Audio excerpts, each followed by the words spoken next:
नमस्कार दोस्तों, मैं घनश्याम ओनो स्टडी में आपका स्वागत करता हूं। और एक नई तरह के करंट अफेयर का एक कोर्स हम लोग चलाने जा रहे हैं, जिसको अगर नाम जो भी देना चाहें वो दे सकते हैं, लेकिन हमारा जो मोटो रहेगा वो 5 से 10 मिनट का वो क्लास रहेगी। और उसको आप आसानी से पानी पीते हुए, चलते फिरते कहीं से भी आप उसको देख सकते हैं। और जितनी भी वो क्लासेस होंगी 5 से 10 मिनट की, वो पर्टिकुलर टॉपिक से रिलेटेड होगी। उनमें जितने भी डायरेक्शन होंगे या फिर जितने भी डायमेंशन होंगे, वो सारी चीज़ें आपको कवर उसमें करवाएंगे। एग्जाम्पल के लिए अगर मैं बात करूं, बहुत इस समय न्यूज़ में अगर फ्रंट पेज पे जो कि हिंदू एक्सप्रेस जो भी है, वो काफ़ी फ्रंट पेज पे चल रहा है। सोशल मीडिया के चाहे जितने हों, शाहरुख खान का जो बेटा है वो ड्रग्स केस में जो कि पकड़ा गया है, उसका आर्यन जो भी नाम है, उनमें उस नाम से मतलब नहीं कि वो क्या है कैसे है, कोई दिक्कत नहीं। अगर दूसरी आज एक न्यूज़ और है कि अगर आप न्यूज़पेपर फॉलो कर रहे होंगे हिंदू का, तो उनमें एक सीएजी फॉर्मर सीएजी रहे, उनका नाम विनोद राय रहा है।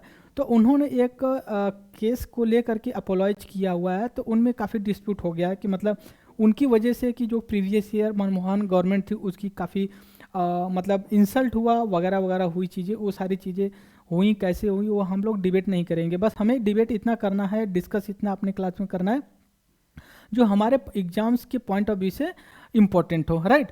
तो ये चीज़ को आप देख सकते हैं। जैसा कि मैं आज आपको 2 टॉपिक लूँगा। 2 टॉपिक लेने का मतलब ये चीज़ है कि पहली बात तो मैं एक टॉपिक में अगर लूँ, टॉपिक में लूँ तो एक जो है कि हाईएस्ट लॉ ऑफिसर, राइट। अगर मैं हाईएस्ट लॉ ऑफिसर एक स्टेट में, सॉरी एक यूनियन गवर्नमेंट या सेंट्रल गवर्नमेंट, या फिर एक दूसरा जो होता है स्टेट में, स्टेट्स में होते हैं। तो एक चीज़ और ध्यान रखने की कोशिश करिएगा, जैसा कि हमारा फेडरल स्ट्रक्चर है, आप लोग काफ़ी उससे वाकिफ़ होंगे, तो मैं उसमें डीप नहीं जा रहा, टू दी पॉइंट की बात कर रहा हूँ। तो हाईएस्ट लॉ ऑफिसर जो इंडिया या फिर स्टेट में होता है, जो सेंटर में होता है, हम उसको क्या कहते हैं? अटॉर्नी जनरल बोलते हैं।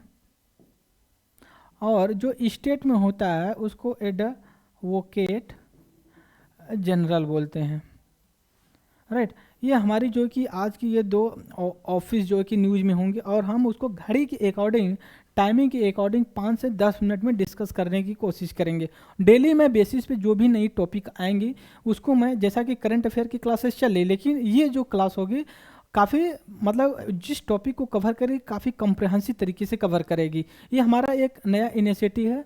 और आप लोगों को कमेंट और शेयर जरूर करिएगा अपना पॉइंट ऑफ व्यू कि इसमें किस तरह के और जो कि हम रिफॉर्म ला सकते हैं और इसको कितना अट्रैक्टिव बना सकते हैं। हो सकता है कि मेरा थोड़ा सा एक्सप्रेशन उतना अच्छा ना, बट जो भी फैक्ट्स और जो भी मैं कॉन्सेप्ट बताऊंगा आपको काफ़ी प्रैक्टिकल चीज़ें ला करके बताऊंगा।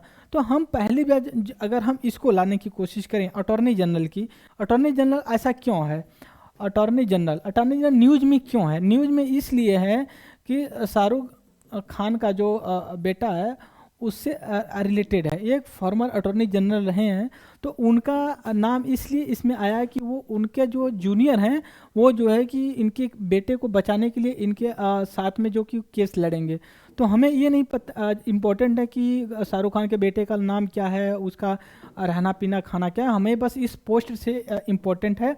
पोस्ट इसलिए इम्पोर्टेंट है कि वो गवर्नमेंट ऑफ इंडिया का अटॉर्नी जनरल हाईएस्ट पोस्ट होता है, वो उसका एडवाइज़र होता है। और उसको अकॉर्डिंग टू कॉन्स्टिट्यूशन उसमें कुछ मेंशन किया गया है कि ये रिटायर होने के बाद या फिर अपनी ऑफिस छोड़ने के बाद या फिर ड्यूरिंग द ऑफिस वो क्या कर सकते हैं क्या नहीं कर सकते, काफ़ी रिस्ट्रिक्शन है उसमें। इसलिए रिस्ट्रिक्शन दिया गया है कि वो ऐसे कोई काम ना करे जो कि उनका पर्सनल इंटरेस्ट हो। अगर मान लीजिए कि मैं attorney general of the India हो जाऊँ और मैं गवर्नमेंट का केस लड़ूँ, कुछ ऐसे भी केस आ जाएं जो कि गवर्नमेंट के ही खिलाफ हो, क्योंकि मैं तो गवर्नमेंट ऑफिस का जो कि एडवोकेट हूँ, तो मैं गवर्नमेंट, अगर वैसे मुझे कोई पैसा ज़्यादा दे तो ऐसा थोड़ी कि मैं छोड़ करके उससे लड़ने लगूँ, नहीं। तो उसमें कुछ टर्म्स एंड कंडीशन दिए गए हैं। तो इस हिसाब से हम देखें, जैसे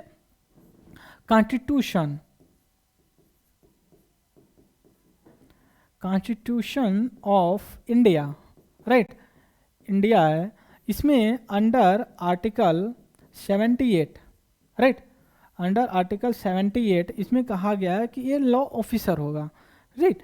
तो ये चीज़ और ध्यान देने की कोशिश करिएगा, इसमें कहा गया है, राइट, ये चीज़ कही गई है, लेकिन इसमें जो हमें देखने वाली बात है कि इसकी अपॉइंटमेंट, एक सेकंड में थोड़ा सा पेन जो कि चेंज कर था, इनकी जो है कि अपॉइंटमेंट,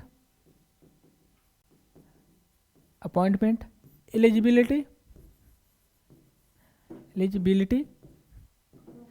एलिजिबिलिटी हो गई, और इनका टेन्योर मतलब जो कार्य है, सॉरी जो टेन्योर है इस चीज़ को। दूसरी चीज़ ये है कि इनका वर्क क्या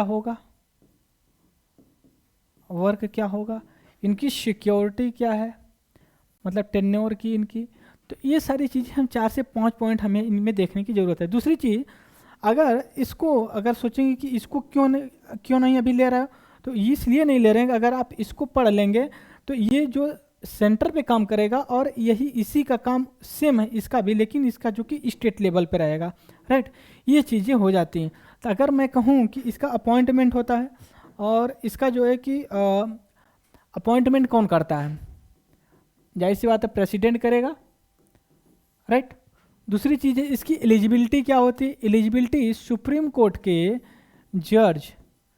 जज होते हैं, उनकी जो एलिजिबिलिटी होती है, तो आपके दिमाग में आएगा सुप्रीम कोर्ट का जो जज होता है उसकी एलिजिबिलिटी क्या है। तो जाहिर सी बात है इसमें देखिए 4 पॉइंट है, बस 4 पॉइंट है। पहली बात है वो सिटीजन होना चाहिए, या फिर 5 साल का इसका जुडिशियरी एक्सपीरियंस हो किसी कोर्ट में, या फिर 10 साल एडवोकेट रहा हो किसी कोर्ट में, राइट, या फिर जो प्रेसिडेंट है इसके पॉइंट ऑफ व्यू से ये काफ़ी जुडिशियल मतलब लॉ के फील्ड में एक्सपर्ट हो, राइट।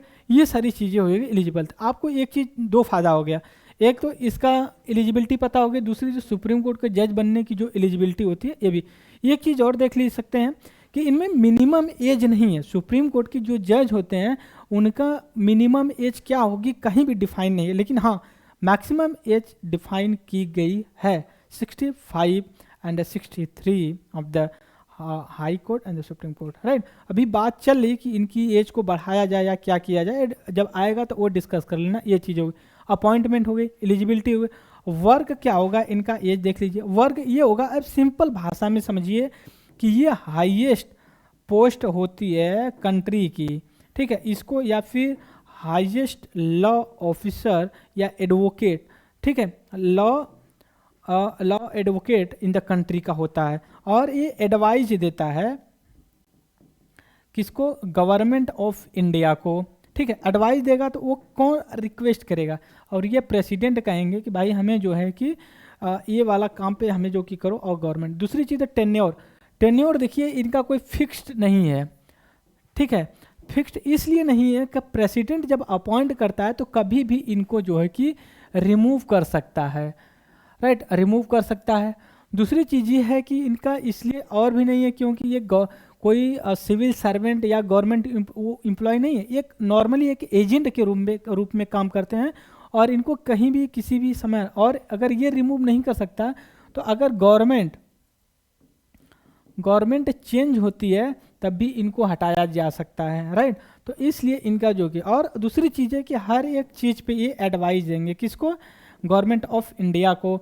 और अगर कोई भी, और एक चीज़ और है कि ये जो पार्लियामेंट की प्रोसीडिंग होती है, lower house, upper house, Lok Sabha Rajya Sabha, और ज्वाइंट सेटिंग होती है, या फिर कोई कमेटी सेटअप किया जाता है जिसका वो मेंबर है, तो ये उसमें जो है कि पार्टिसिपेट कर सकता है, बोल सकता, बट वोटिंग नहीं कर सकता, राइट।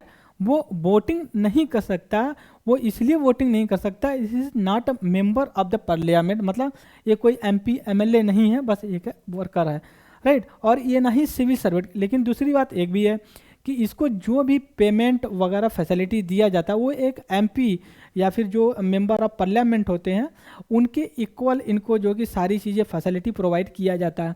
तो ये चीज़ अटॉर्नी जनरल के बारे में हो गई। दूसरी चीज़ इनका सबॉर्डिनेट, अटॉर्नी जनरल का एक सबॉर्डिनेट होते हैं, दो